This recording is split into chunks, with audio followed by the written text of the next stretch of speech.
discretion is advised. Hello, everybody. Welcome to WrestlingTracks.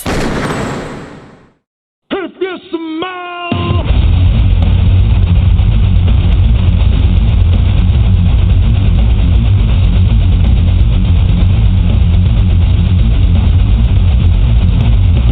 Hello, everybody. Welcome to WrestlingTracks.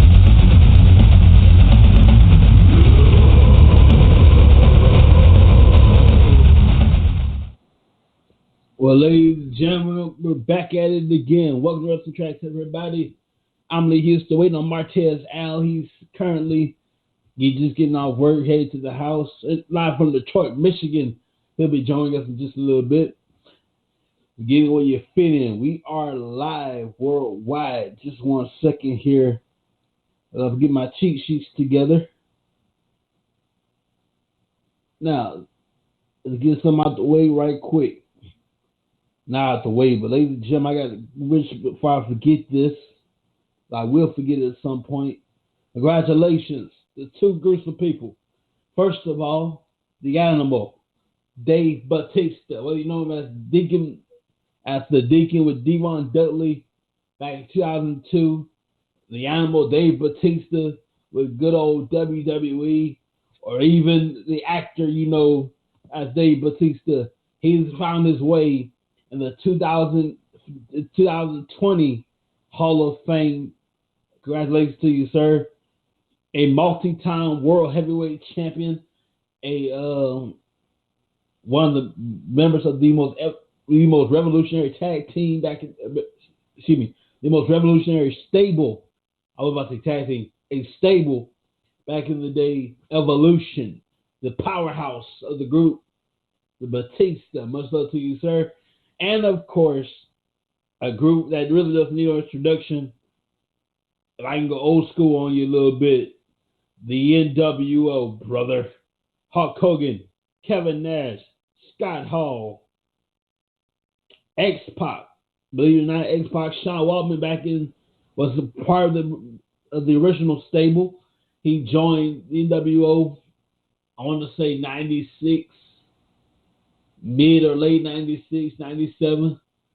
98, he came over to WWE. And I believe we have a short snippet of X-Pac's, if I can play that, if I can find it first of all. It's so long ago, it happened in 1990, I want to say 98. The day after WrestleMania 14, if I'm not mistaken. I probably am, let's see.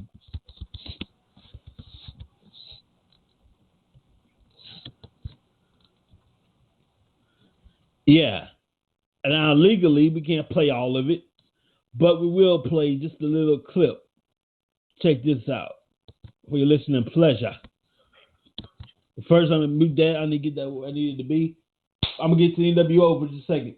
Hulk Hogan, Kevin Nash, Scott Hall, X-Pac, the original 4 members of the NWO. Later on, back in WCW, they expanded the group to 14 to 20. There's a lot of members of the NWO.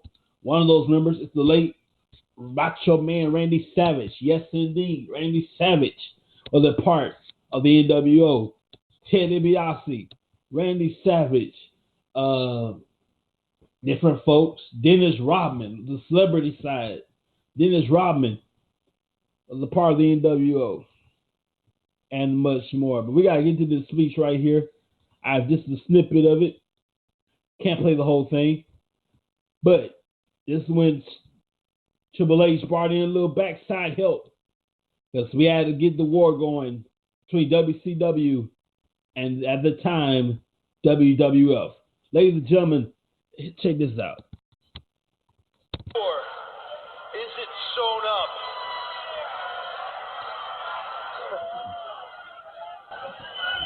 What I heard was, don't worry, kid. I got it covered. Don't sweat it. You worry too much. It's sewn up.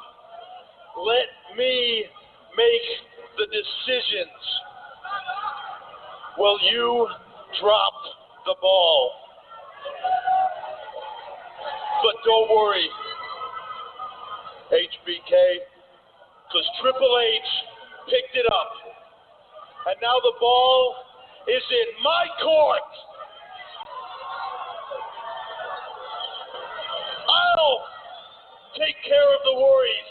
I'll take care of the problems. And I'll make the decisions.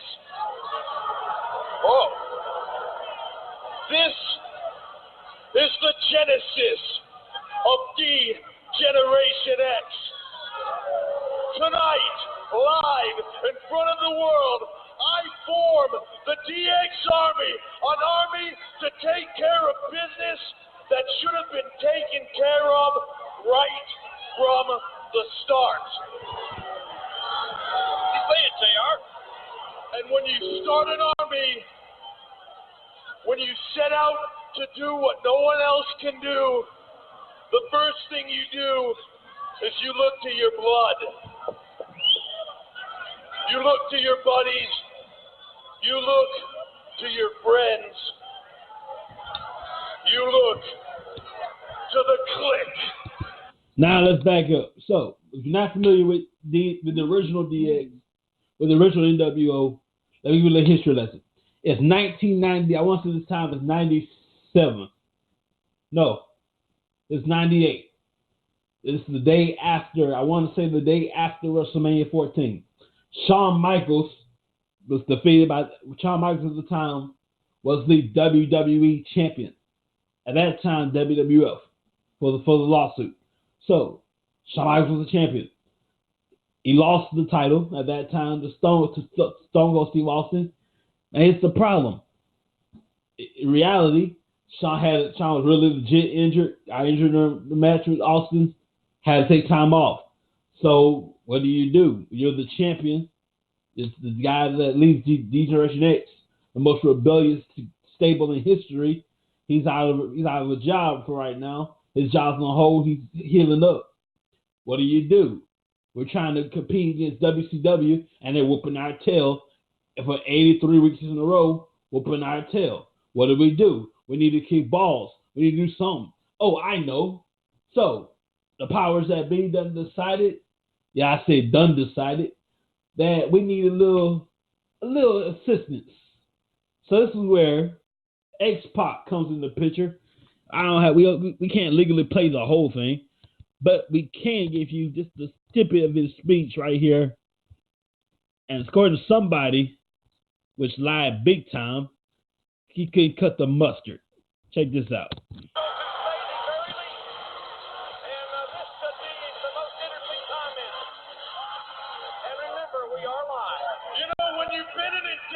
Servant for 2 years. You run up a lot of feelings. Talk to him, kid. Albany, New York. Streets of hell make a lot of noise.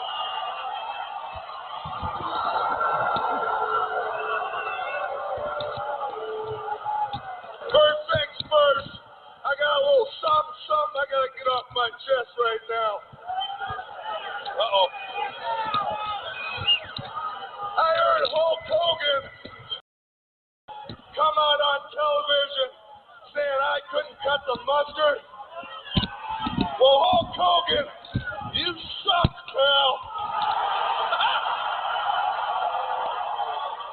So I don't think you have any room to talk about anybody cutting any kind of mustard. And Hulk, I got some more advice for you. You better not stop short, or Eric Bischoff will go so far up your ass, he'll know what you had for breakfast. Well, he's telling the truth so far.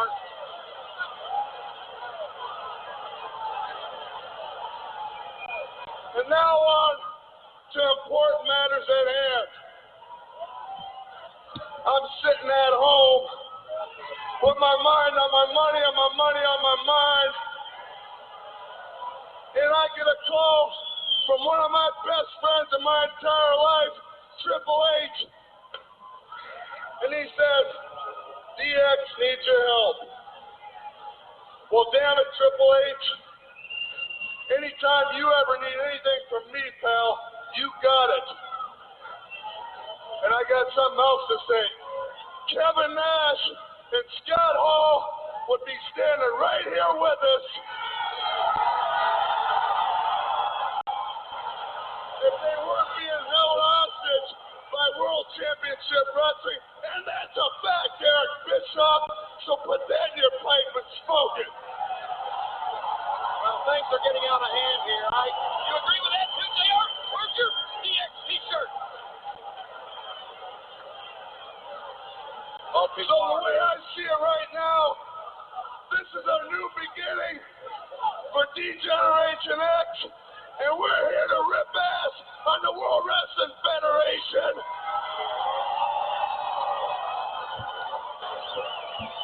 And it starts tonight. Now, This kid is full of T&V, King. of all my old timers, yes, time has changed a whole hell of a lot since 1998. So, if you haven't heard, Hulk Hogan, not just Hulk Hogan. No, let's do that shit right now.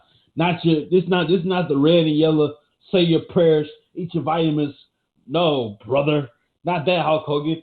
The black and white, brother. Hollywood Hulk Hogan. Scott Hall. Kevin Nash.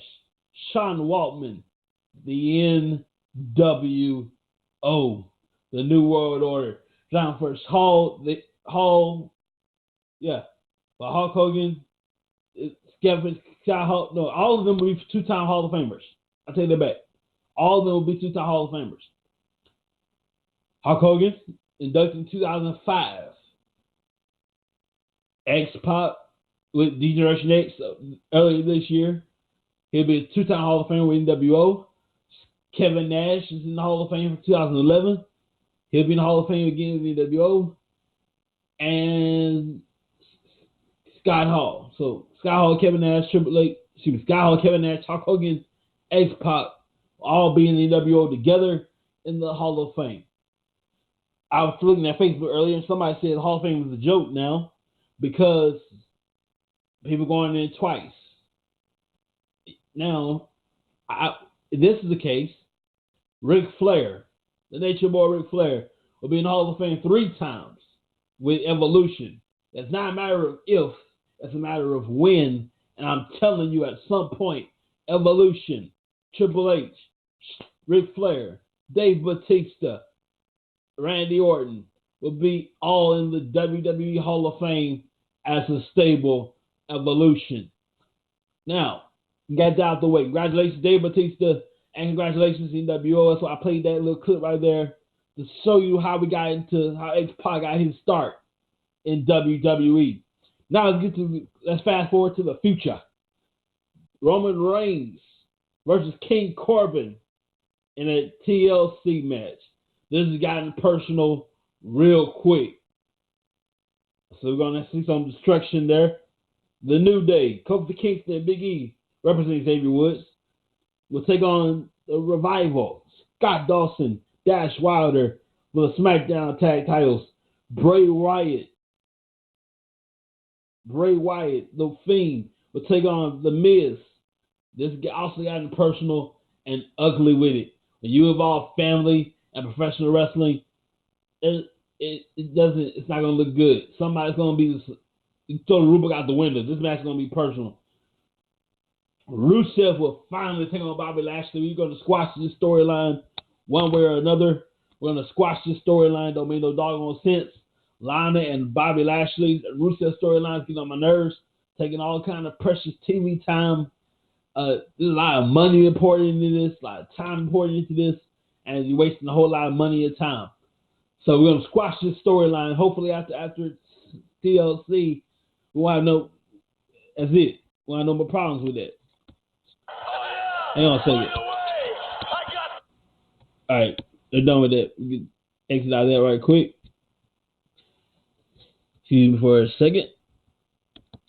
All right. So we're done with that part. So hopefully after TLC, we'll be done with the Rusev Bobby Lana story. The Kabuki Warriors. If you didn't know, they're named after the Japanese legend, the Great Kabuki. Asuka and Kairi Sane versus Becky Lynch and Charlotte Flair in a tables, ladders, and chairs match for the women's tag team titles. If I'm not mistaken. Yes, Martez Al is with me just a second. Hang on, Martez, just 1 second. If I'm not mistaken, this will be the first female TLC match.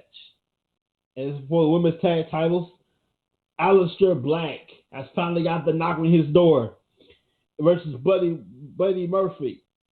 And so much more to come. Ladies and gentlemen from Detroit, Michigan, our very own, our newest addition to the WrestlingTracks family, a newest addition here, whatever you want to call him, Martez Al. Let's talking to D from Detroit. How you doing? Hey, man, I'm doing good. Thanks for having me on again, man. It's been a long day, but I'm ready to talk wrestling, brother. For those of you who don't know, I mentioned I'm supposed to announce this on all of our social media platforms. We have decided to come into partnership with Wrestle Talking the D, Martez Al. It's kind of whatever you want to call it, partnership, correspondence, whatever you want to call it. He'll be on our show. We'll be on his show time to time, and it's going to be pretty cool. We're going to shake up the podcast world as far as wrestling is concerned, anyway, one way or another. And yeah. Yeah, I look forward to shaking it up with you, man. I think we might be better off as an alliance. You know what I mean? Oh, definitely. Working with each other. So, by the way, check out Martez. Let's talk to you right here on Baltimore Radio, hosted by yours truly, Martez Al, in Detroit, Michigan, and around the world. Not just in Detroit. They're all. I'm not going to name a few places, but you already go see where I'm going with this. The internet is global. They're everywhere. They're in China. They're in Japan. They're in Australia. You have an internet connection. You have Wrestle Talk in the D, based in Detroit. I didn't catch that last part. Can you repeat that? I said Wrestle Talk in the D is everywhere. If you have internet connection, you have Wrestle Talk in the D. Not just in Detroit. You can get it from Japan. You can get Wrestle Talk in the D from Germany. You can get it from Australia. If you have internet connection, you have Wrestle Talk in the D.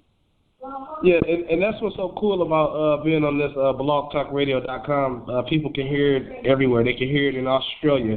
They can hear it in China. They can hear it in Boston. They can hear it in Texas. They can hear it in Detroit. They can hear it everywhere. So that's the cool thing about being on this platform. It's international. You know, it's just not limited to this country. It's for all countries who ever like wrestling. Yes, sir. So, by the way, while you're here, you might as well click over Wrestle Talk in the D. I do not have, at the time, don't physically have their broadcast schedule, but they are here and they are ready and they will rock and roll and make you think and have some fun as well. Oh yeah, you're breaking up on me. Keep it up? Yeah, I can hear you better now. All right. Let's get into it, ladies and gentlemen. So, Martez, your opinion right quick. I said earlier, if you're just joining us here, the NWO is going in the Hall of Fame. And now most people think Hall of Fame is kind of a joke. People going in more than once. For example, Hogan, Nash, and Hall. No, actually, all of them are going to be two-time Hall of Famers. Yeah. I don't have. It might be a joke like the WWE Hall of Fame. I think they could do better with it. You know, it's not something that I make sure I watch. I'm not really entertained by the Hall of Fame, but I don't have an issue with people like Hulk Hogan or Booker T being inducted into the Hall of Fame twice. I don't have an issue with that, so I'm okay with it. You know, and you definitely can't leave out. We might have a problem when Ric Flair gets in because he's definitely going to be there with Evolution, making Ric Flair a 3-time Hall of Famer. Yeah, most definitely. Triple H, he's going to end up being in there a whole lot of times, man. So people better get prepared. Yeah. Indeed. Both of you didn't know this. I found this out. I was walking the network one day watching the old Hall of Fame ceremonies. I found this out. The Hall of Fame ceremony obviously, it started off with Andre the Giant. It's supposed to be a tribute to Andre the Giant alone. He was the first and the only Hall of Famer. And it's supposed to be like a tribute to Andre the Giant. It turned out to be like some more people started getting into it. So at first, if you watch it in '94, it's like a dinner at first. You know, like the Slammies at one time. It's supposed to be a dinner at the time. Then it started growing to what it is now. You know. Yeah. I find that interesting. A little fun fact for you there. The first Hall of Famer, of course, Andre the Giant, the first Hall of Famer, and we got to add the grandpa. We got the old timer here, Vince McMahon Sr. Finally got in his own organization. I would love to see Vince McMahon in Hall of Fame one day. Yeah, he probably wouldn't let it happen because he's not. Vince McMahon is actually in reality a cool dude, humble guy. A lot of people think Vince McMahon was spoiled growing up. Let me tell you a little story here.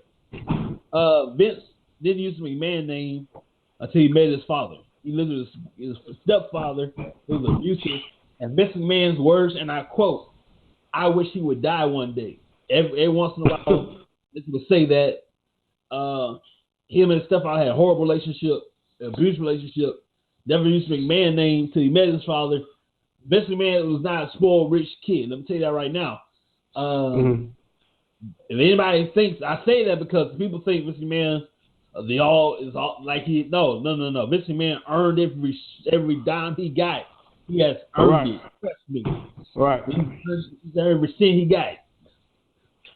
But you know what, Lee? You know, like I'm a Vince McMahon supporter. You know, like I don't always agree with everything that he does, but like I almost feel like people are forgetting how great Vince McMahon is and how much of an impact Vince McMahon has had on the sport of wrestling. You know, I hear these people talk about Vince McMahon needs to go away. Vince McMahon is bad for wrestling. Vince McMahon, he is wrestling, and wrestling wouldn't be where it's at without Vince McMahon. So I don't understand why people give McMahon such a hard time. Like I said, most people think he grew up. Most people think he grew up with a silver spoon in his mouth. No, not at all. Trust me, not at all. Now his kids also. Let me give you a little fun fact here. Stephanie McMahon, she grew up in college. She did not use the McMahon name on her, but I say that like she didn't use the influence of McMahon. She earned her degree, every dime of her degree, by her dang self. So people think she's a billionaire because of her daddy. She got through college because of her daddy. Hell no. Vince made her work for that, baby. A lot of people think that McMahon's a spoiled bunch of punks. Not at all. They have earned their place as far as influence. Yeah. That's a little fun fact. So basically, yeah. Thanks for the fun fact. I didn't know that about Vince McMahon. I didn't know that. So you taught me something. I saw it on the I'm not making this up. I saw it on it was the podcast on WWE Network. I don't know if it's still there. It was with Stone Cold or Jericho. Vince McMahon was on there. I can't remember which one it was. And also a couple of Stephanie McMahon, she was on with Jericho, and she mentioned that as well. That's how I got that from. So before we get all bushy here, there is going to come a time at some point. The WrestleMania card is going to come out next year at some point, and WrestleMania 35 was okay. It was just too damn long. Absolutely. My poor mama, who don't care about wrestling at all, she watched it with me, and she still as long as she could. She checked it. I counted all up the next day. Martinez, it went off the air at 11:05 to be exact. Came on the air at 5:30 p.m. Sunday. Went off the air 11:05 p.m. My math is horrible, but yeah. Maybe next year we can kind of shorten it a little bit. Maybe. Just maybe. Yeah. I mean, I like wrestling. I can never get enough of wrestling. I can never get enough watching wrestling. But yeah, last year it was just too long. You know, if they could start it at 7 p.m., I'd be okay with that. But starting at 5:30, that's just a little bit too much. You know, at some point during the telecast, you kind of get tired. You know, around the 8 o'clock point, you get tired because you've been watching wrestling since 5:30, and then it's 8 o'clock. I guarantee. I'm not sure on this, but I can assume. I'm pretty sure some wrestlers when in the locker room, they have private locker rooms, took a nap. Y'all wake me up when it's my favorite. Absolutely. And what about this? Some wrestlers, and some wrestlers after their match is over, if their match came on before 8 o'clock or before 7 o'clock, they probably on the next jet to the next city. You know, they probably saying, "I did my part, I'm gone." Because I know wrestlers do that. Once they get finished with their matchup, especially Brock Lesnar, like I heard reports that he leaves right after his matchup. Of course. It's funny, speaking about Lesnar, Brock Lesnar has said this himself through his advocate Paul Heyman. He doesn't even watch the product at all. Kind of stupid. Wow. And I think it's because you are the WWE champion. I said this in the video we did a while ago. You are the WWE champion. You are the top dog in this industry. Mm-hmm. The man. Mm-hmm. Why would you not watch your product? Yeah, that's a good question, you know, because it could be the simple reason that he's only there for the money. They all there for the money, but Brock Lesnar, I could believe that he doesn't give a good hot chocolate about watching a product. He's just there for that paycheck, you know.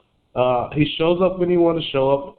He has the best schedule that you could ever ask for. Most of these guys, they don't get off days.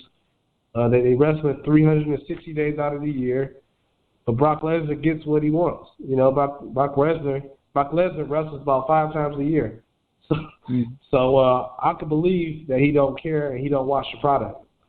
Hell, The Undertaker works once a year, and I guarantee he watches at some point. I agree with you. I agree. The Undertaker works one time a year, but he shows up. Brock Lesnar, you got to pull teeth and nails to get Brock Lesnar over here. But I will say this. Great for ratings. If my show sucks, I need somebody to come spike it, I call Brock Lesnar. Usually Brock Lesnar knows his worth. You know, Brock Lesnar realizes that they need him. They need him because he's controversial. They need him because he's a big name. They need him because he's must-see TV. Whether you like him or not, Brock Lesnar, he's polarizing. And Brock Lesnar knows that, you know. But then again, there's that thing though, because without Paul Heyman, there's no Brock Lesnar. I say it for a reason, because if you notice, the day after WrestleMania 30, the very next night, Paul Heyman does all the talking. Brock Lesnar did all the work. Paul Heyman did all the glory. Paul Heyman didn't do nothing but stood out there, cheer Brock Lesnar on, do what man's supposed to do. Brock Lesnar the one who did all the work.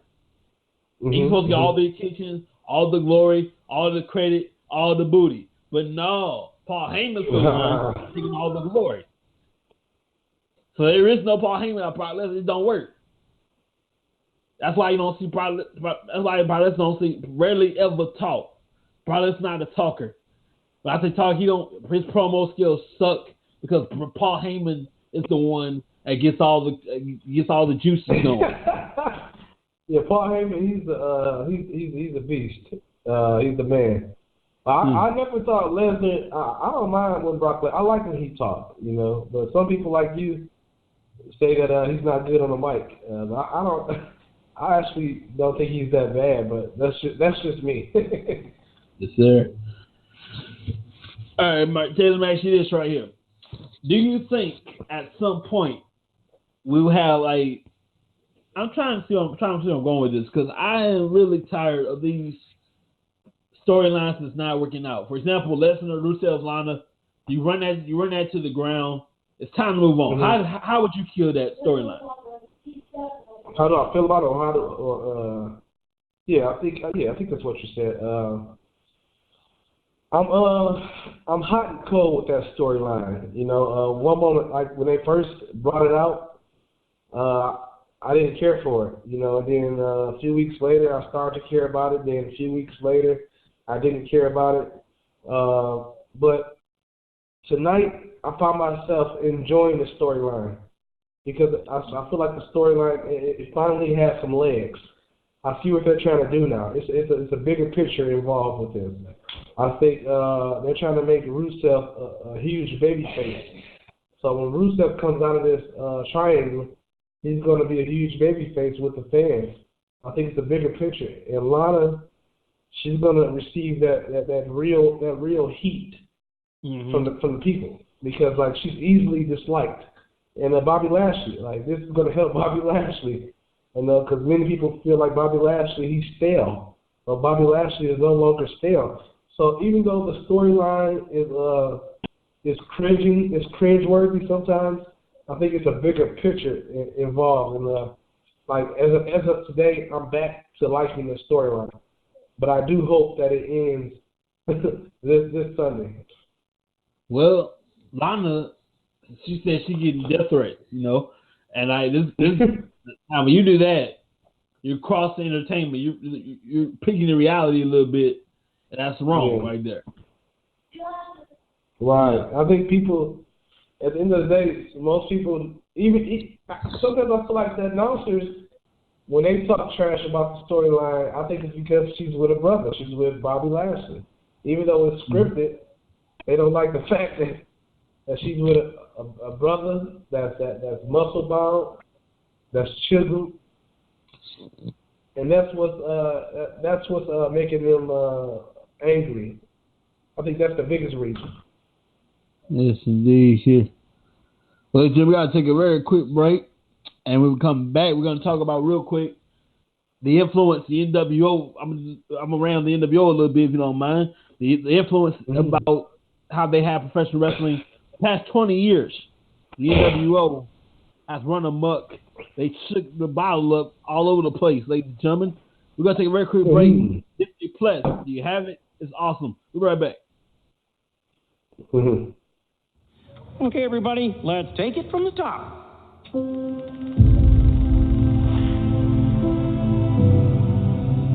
Something's happening.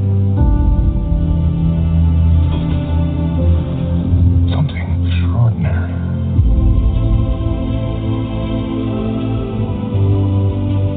Something exciting. Something authentic and true. Everything changes now. And next. What's next? The future. That's our specialty. Woohoo!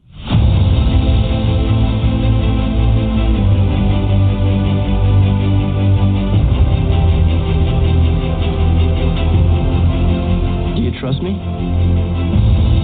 Yes.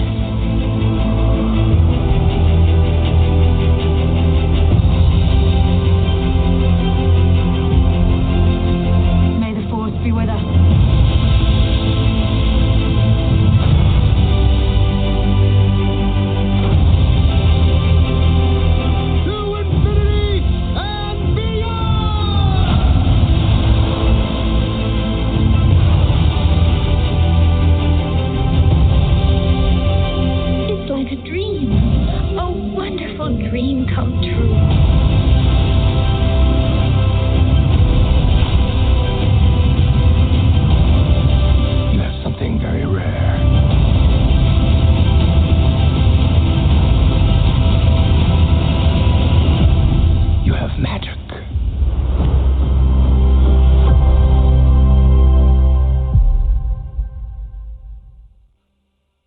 Ladies and gentlemen, we are back. Hang on okay, everybody. We are back. Martez, how you doing, man? We're back. How you doing? I'm doing good. Yeah, I'm still with you. Yes, sir. But sorry, if you don't have Disney Plus, check it out. It's awesome. That's why I did all that. I have it right now. I've been watching it pretty much all day. It's pretty cool. It's like Netflix, Disney all the time. $6.99 a month, $6.99 a month, all the time. You got all your old school, all your new school, combined into one. Disney Plus, like Netflix, but better. So, you guys out the way. The NWO, since 1996, after taking wrestling by storm, running it muck, and all these years later, 20 years later, the influence still remains. What's your favorite NWO moment? Ooh, that's a good question. Ooh, wow. I would have to say, I don't know if I have a favorite moment, but I used to love when they used to spray paint after they beat up somebody. They would spray paint the person's back with the letters NWO. I used to like that. I used to like when they used to beat up on the Giant, who is now the Big Show. I used to like that, and I used to like the swagger that they used to come out to the ring with. I like the fact that they were a dominant force. But I don't have one moment that I can tell you, because I pretty much like everything that they did. I mean, I can easily say when Hogan turned heel, that was a great moment.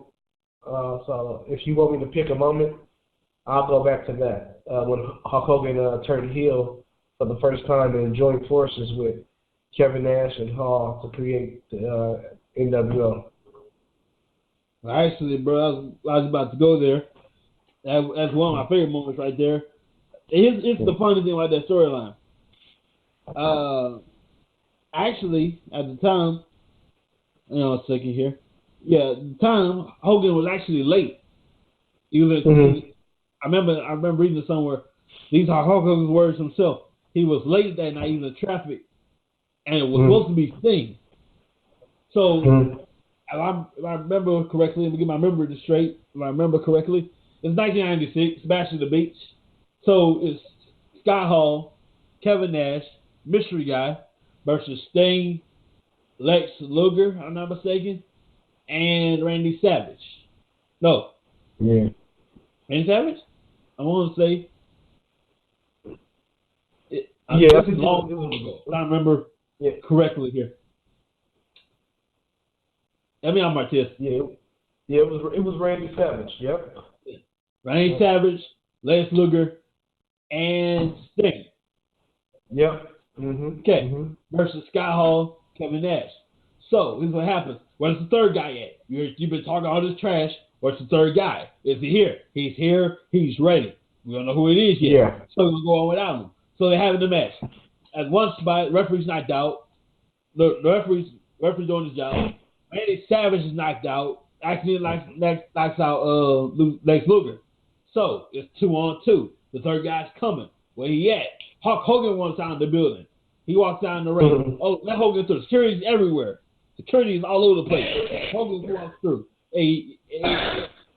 Hogan walks through. Okay, he's good. He come in, and he's in the ring. Bam! Leg drops Savage, his best friend all these years. What the hell's going on here?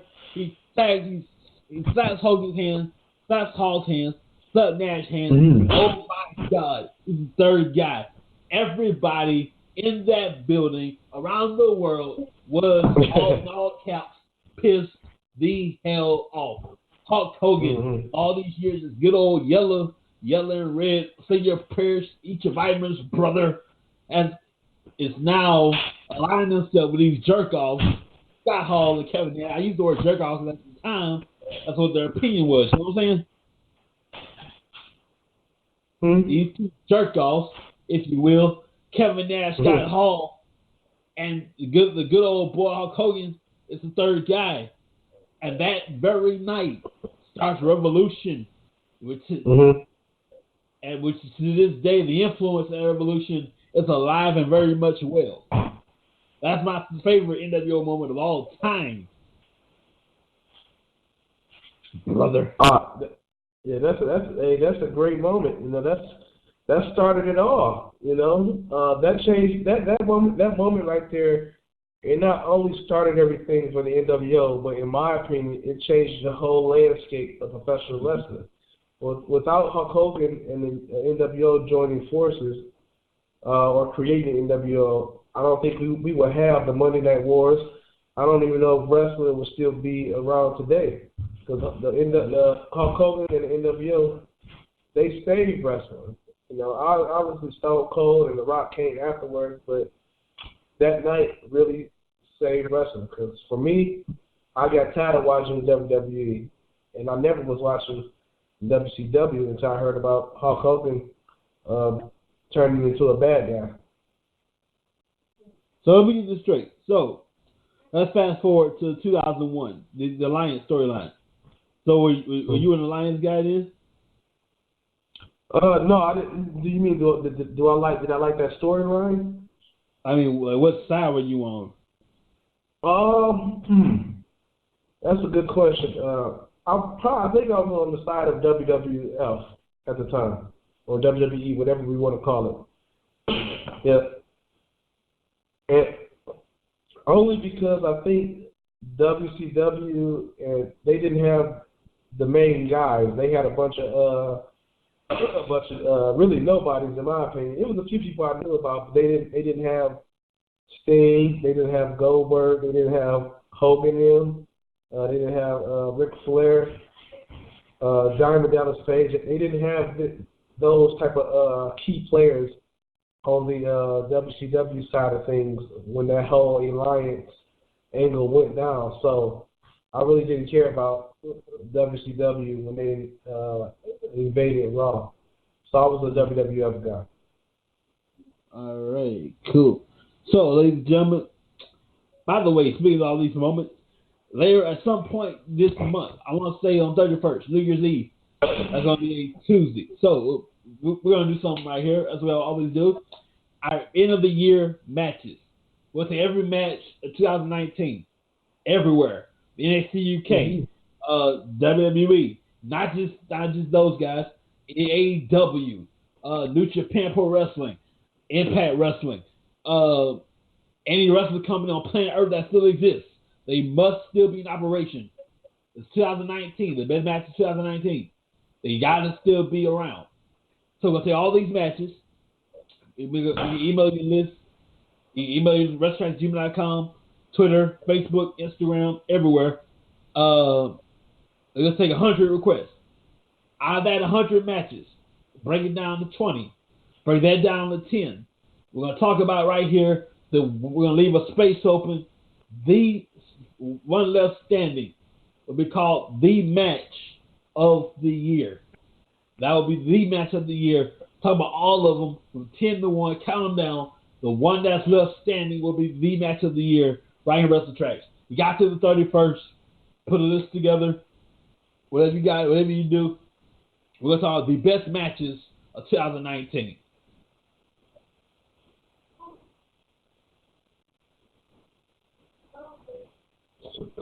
Sounds good. Yes, sir. So right now, I'm going to put my little 2 cents in. As of right now, the best matches I've seen, in my humble opinion, I want to say, just happens to take place across the street at AEW. Cody Rhodes versus Chris Jericho. That's my humble opinion right there. What about you, Martin? Yeah, I'm trying to think about some matches that were memorable this year. The most recent match I could think of was the Kenny Omega versus John Moxley in that unsanctioned anything goes matchup. I think that was it was a gory matchup, but it was a good matchup. You know, that was a memorable. Excuse me.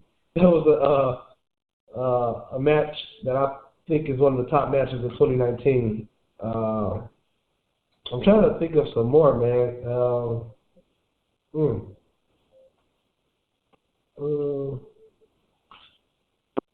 Yeah, I don't have any off the top of my head right now, but that matchup, that John Moxley versus Kenny Omega. Yes, sir. Man, we love that. Hear your guys' opinion of it. You got to 2009, you got to the rest of this year. if you will. We're going to take all the requests by December 31st, New Year's Eve. So by December 31st, we'll come together, talk about every match possible in 2019. The best one will be the match of the year. Mind you, from anywhere, not just WWE, but anywhere. New Japan, Impact Wrestling, AEW, the Lucha Libre side of wrestling, if you will. Any company that's alive and well in 2019, amateur, indie wrestling, professional wrestling, whatever you got. As long as it's an operating company, it qualifies to be one of the best matches of the year, locally, out of state, internationally, it doesn't matter. Yeah. And I didn't mention that Adam Cole versus Daniel Bryan matchup was off the hook. Yes, sir. Yeah, that was one of my favorite matches in 2019. Great storytelling. Both opponents really went toe-to-toe with each other. You know, that match really showed that Daniel Bryan still got it. You know, and Adam Cole to be able to be called up at the last minute to wrestle Daniel Bryan and to deliver that great of a match. You know, that's definitely one of my top matches in 2019. You know, a lot of people don't understand what wrestlers go through. For example, let's say these guys come early today. They came to the arena tonight. Some of them might have to wrestle at a second's notice. You know what I'm saying? That's saying, like, you go into the arena, you got your bags, you're about to go to your locker room. Hey, we need you in the match right now. Right? You got time to change your gear. Go fight right now on your street clothes right now. Like a second notice, and you had all the people don't realize the script changes throughout the day. So tomorrow, let's say next Monday morning, Friday morning, they got a script for SmackDown. So that could change by Friday evening. It got a new script. 2 hours for the show, fresh script. Yeah. Second before SmackDown starts, a new script. It changed out the night. So, by the way, when you go to any pay-per-view, WWE has, for example, at the bottom of your ticket or the bottom of the card you watch on Wikipedia, is subject to change. So, what the match you could be hoping for, that could change by the end of the night. You know what I'm saying? No, yeah, absolutely. You know, nothing is concrete. You know, just when you think things are concrete, it's not in professional wrestling. Anything can change. You know, at the last minute. At the bottom of your ticket, if you go to these events, mostly with WWE, at the bottom of your ticket, subject to change. You can't see it, but it's the very bottom of your ticket. Or at least they used to put this on there. It's subject to change. Anything happen there? I've seen the tickets right here in Dallas, Texas, January 24th. I plan to be there. SmackDown will be live right here in Dallas, Texas for Royal Rumble weekend. And, of course, the Royal Rumble takes place in Houston, Texas, January 26th. That's a Sunday. I believe that's a Sunday. I want to say Sunday. I'm not sure. But it will be a Royal Rumble pay-per-view Sunday night, Houston, Texas, right here in the wonderful state of Texas. Unfortunately for me, it's 4 hours away. That sucks. But in your neck of the woods, your homeboy, I say homeboy, he's part from Detroit himself, Kevin Nash. Congratulations to your brother, a two-time Hall of Famer. I keep bringing this up for a reason. We wouldn't be talking about this like we are now if those three guys at the time hadn't shake up this business. And what made it so cool is this, and you probably can attest to this. But what made it so cool was the way they initially invaded WCW. Nobody. That was one of the first times we ever seen a storyline about an invasion. You know, at the time, people still thought that Kevin Nash and Scott Hall was with WWE.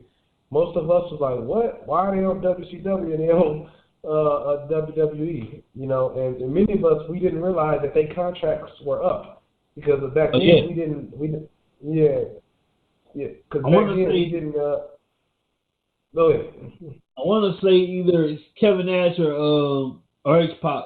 The contract expired at midnight. So Monday morning, there was a brand new company. Right. Okay. So like your contract at that time, like you could be a new company the next morning. So let's say midnight tonight. Let's say let's wind the clock back 20 years ago at the time. Midnight tonight. Let's say Kevin Owens' contract expires tonight. I'm just saying now. His contract expires tonight. Kevin Owens. The next morning he's at AEW or something like that. The very next morning. Anything can happen in this business. That's what I'm saying. Yeah. That's right. Randy Savage's in the Hall of Fame. Anything can happen in this business. You said who? I said, hell, Randy Savage is in the Hall of Fame. Anything can happen in this business. Absolutely, man. Now, one person, this is a whole different show. We've said this all the time, but it's a whole different conversation. But one person who would never, ever in this lifetime be in the Hall of Fame is one person whose name is revered, unfortunately, with infamy. If he's dead and gone, ashes and dust, and he will still be the most outlawed person in all professional wrestling. I'm talking about the crippler, Chris Benoit. Oh, yeah. The legendary Chris Benoit. Now, I'm going to say this right here. Feel how you feel about it, ladies and gentlemen. I'm going to say it. I'm going to say it anyhow. Chris Benoit, as an athlete, not as a human being, as an athlete, is the most greatest person I ever seen with a pair of boots. I mean, his matches are spot on. As a human being, a piece of crap, what he did. Look at him. Mm-hmm. Yeah, as a human being, he's horrible, he's a piece of crap. As a wrestler, greatest athlete I've ever seen in my life. As a person, he can rock where he stands. Now, if you want, you wonder why I said that, you gotta look it up. We're running out of time. If you wonder why I said that, look up Chris Benoit incident. You'll find all about it. Horrible. That's why he's the most outlawed person in all professional wrestling. He's dead.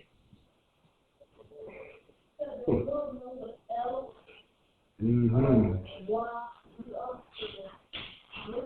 That was the perfect spot for you, Martez. I'm just saying. Right. That was the perfect area for you right there. You missed it. I did. You passed me the ball and I wasn't ready to shoot, man. Look, we did a show back in, I want to say, probably about 6 months ago where we talked about Chris Benoit and we talked about Eddie Guerrero. And we really wanted to focus on Chris Benoit and why he doesn't get talked about enough. And I agree with you. It's not about the human being Chris Benoit. We're talking about the character of Chris Benoit. And the character of Chris Benoit was one of the most elite, one of the most best wrestlers you've ever will see in your life. You know, he was a technician. He was a technician in the ring. You know, he was passionate in the ring from what I saw. And he was just fun to watch. You know, and people got to be able to separate the two, you know. But you never say never, but I don't think he's ever going to get in. That's one person that will never get in the Hall of Fame. Man. I'm pretty sure somewhere at WWE headquarters, I'm not sure if it exists, but there's a list of people who will never be in the Hall of Fame. At the top of the list, the number one person top of the list is Chris Benoit. That will never get in. That's what you're saying. I'm not saying there's an actual list. It probably is, probably not. I can't confirm or deny that. But at the top of the list, number one, public give me number one, Chris Benoit will never in this life be in the Hall of Fame. Never, ever, ever. Hey, brother, I think he's the only one on the list. Look, well, it's his turn. yeah, right. Macho Man got in. Look at the allegations that follows him. Him possibly dating or messing with Stephanie McMahon when she was a teenager. You know, that has been forever talked about. You know, and many people would say that's the reason Vince never brought him back to WWE was because of that. And look, he got in the Hall of Fame. Ultimate Warrior got in the Hall of Fame. You know. No, I think we're going to talk. I'm sorry. I think we're going to talk about episode. You know what? We're going to do it. Martez, you would like join us on there. We're going to talk about people who should or should not be in the Hall of Fame. Maybe people. I don't know if it's possible. People whose Hall of Fame induction should be rescinded. If that's possible, I'm not sure they can do that. Mm-hmm. Is the Hall of Fame induction permanent? Can you forever be a Hall of Famer? Can you have it taken away? Mm-hmm. I mean, they can always remove somebody from the Hall of Fame, but that's like with I don't know if you watch basketball or you watch football, but I remember when they took Reggie Bush Heisman Trophy away from him because of some scandal. Mm-hmm. You can take it out of the history books, but deep down in our brain, we still going to know that he was a Heisman Trophy winner. So you can take somebody out of the WWE Hall of Fame, but deep down we still know that he was a Hall of Famer. So they can take somebody off the Hall of Fame all they want. I think us as fans, we will still know that person was a Hall of Famer. You know, I looked up Chris Benoit on the network. I did. Can't find nothing. Now, back in the day, before they messed it up, I'm talking about the original network, not the update. Update sucks. I still have it. I watch it all the time. I watch it this morning. Watch it tonight. I love the network. I really do. Before they messed it up, you can find Chris Benoit matches everywhere. After the update, nope, not up in here. Who we talking about? Nope, not here. So you telling me nobody defeated Randy Orton in 2004 for the World Heavyweight Championship? No, excuse me. Flip that around. You telling me Randy Orton defeated nobody in 2004 for the World Championship? You telling me nobody won the 2004 Royal Rumble? You know what I'm saying? You said what about the Royal Rumble? Nobody won or Randy? What did you say? I'm listening. I didn't hear you all. So let's say on the network, right now on the WWE network, you type in Chris Benoit, it's gonna say nope, or it's gonna say error or something like that. You telling me in 2004 at the Royal Rumble, nobody won the Royal Rumble 2004? You telling me Randy Orton defeated nobody in 2004 for the World Championship? Right. I get what you're saying now. Yeah. That's what you. Yeah. I totally get. I totally get what you're saying. Yeah. So now we know that Chris Benoit won the Royal Rumble 2004. We know Randy Orton defeated Chris Benoit for the first World Championship. We know that. They know that. But as far as the public, as far as on the network, on WWE programming himself, not going to happen. Not going to find it anymore, anywhere else. No, this day, any person, any wrestler who values their job, who values getting paid, who values employment in WWE would never mention the word Chris Benoit on WWE programming. Yep. If you value your job, you're not going to do it. I guarantee it. But you ain't got the balls, number one, and you need this money. Absolutely. Even the most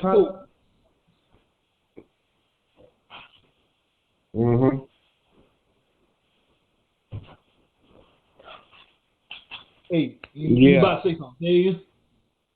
Yeah, I was gonna say even the most controversial people won't say the words Chris Benoit. Even CM Punk, as controversial as he is, he won't say Chris Benoit. You know, because I'm digging anybody. Paul Heyman and Brock Lesnar, of all people, who pushed the envelope way too damn far.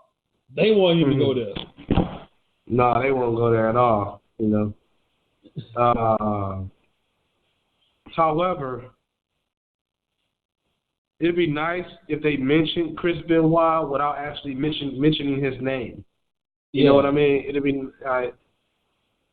because you can't just simply erase everything that he did out the wrestling books. You just can't, or the wrestling tracks, if you will. you can't do that.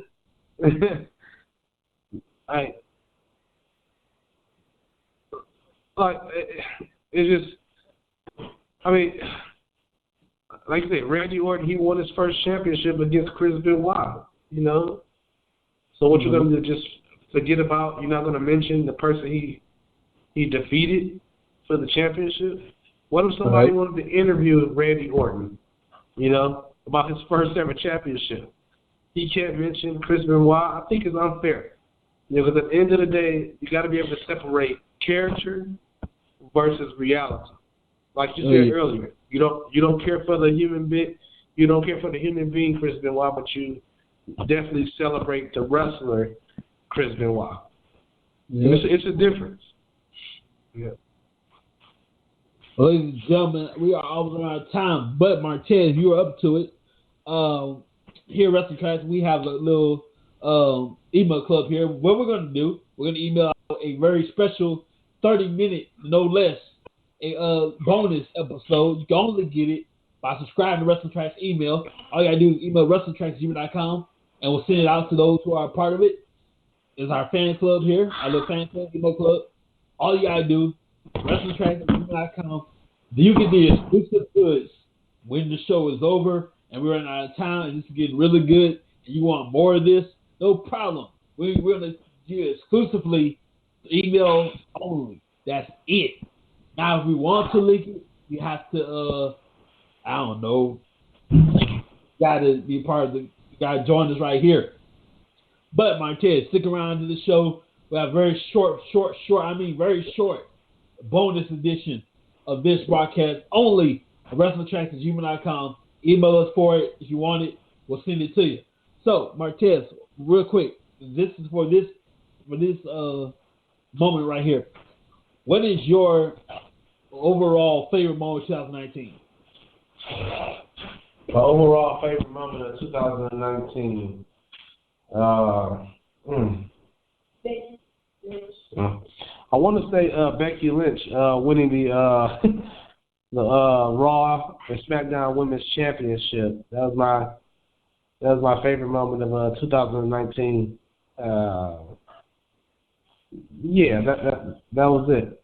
Or can I say CM Punk returning in some kind of way? I know he's not wrestling, but CM Punk returning, and that ranks up there too. And also the debut of AEW. Yes, sir. So, as we wrap this up right here, you think AEW has any chance of competing with a pro, with an experienced pro at that, like WWE? I didn't hear you. You said, do I think AEW what? You think AEW has a chance of competing with a serious pro like WWE? Yes, I do. Will they ultimately defeat WWE? I mean, history would tell us no. But I think they have what it takes to go toe-to-toe with WWE. You know, they have great superstars over there. They have a great thing going over there. They're not WWE, but I think they're right on the cusp. And I think that they're coming. And I think we ain't seen nothing yet from AEW. You know, this time next year, you're going to see a huge amount of stars. You know, wait till Luke Harper go over there. Wait till possibly the Ascension go over there. A few other people. This maybe Ryback. We might see him over there. Enzo and Cass. We might see him over there eventually. Just wait. You know, because I feel like AEW hasn't brought out their big guns yet. Yes, indeed, ladies and gentlemen. So, we're going to get on out of here, but we're going to have an exclusive episode, just a little bit. Won't be long at all. This is only if you have an email connection here. All you need is email. We'll send it to you. You gotta be part of the email because it's going to be exclusive stuff in here, and we can't just do it for free just yet right now to everybody. So that's a part. That's all you gotta do. WrestlingTracks.com. WrestlingTracks.com. All you gotta do. Email us. We'll send you guys a very short snippet of this episode we're about to do right here. Marquez, stick around if you will, sir. And also, if you want this episode fresh like this, blogtalkradio.com/WrestlingTracks. We're everywhere. We're on Facebook. We're on Instagram. We're on YouTube. We're on Spotify. We're on iTunes. We're all around the freaking world. It's global. But you gotta come here fresh. You want it like fresh bread. We're gonna get out of here. We're gonna give you all the smoke, if you will, just a little bit. Thanks for having us, everybody. We'll see you next time on Wrestling Tracks. Good night, everybody. Hmm? I got the same shirt as you. No.